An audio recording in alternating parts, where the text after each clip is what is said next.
The humanitarian crisis in Gaza has been worsening as the Palestinian-Israeli conflict rages on. Residents in the coastal enclave have resorted to seawater for daily use amid a severe shortage of clean water. أخي جبناهم ولا مية ولا كهرباء ولا غاز ولا أكل ولا شرب ولا في إشي في غزة. غزة فوق الحصار كمان حرب وموت.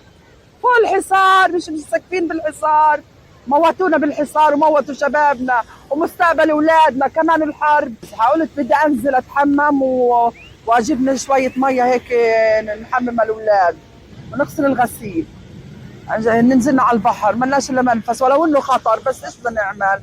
بدنا نتنفس، بدنا نغسل الاواعي. الان ميه بكفيش ل 100 نفر، والله معنا 100 نفر فوق من العيله كلها جايه، والله تشوف المنظر فوق الحمامات لير ما فيش ميه، حاجه مدريه فوق مدريه. عارف ايش يعني مدريه؟ يعني اذا ما بتناش من الحرب حنموت من الوباء.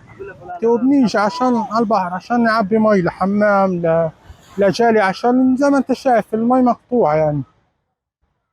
والله بنعاني كثير يعني بدنا في اليوم 20-30 قلم، هذا أقل شيء. وعندي سيدي مريض وستي مريضة وأبوي مريض وإلي أخو كمان مريض معاق شوية يعني.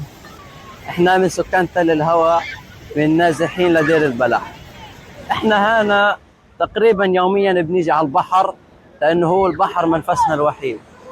البحر يعني بنغسل منه بنسبح، بنروق عن حالنا منها، يعني بنتحمم بننظف حالنا.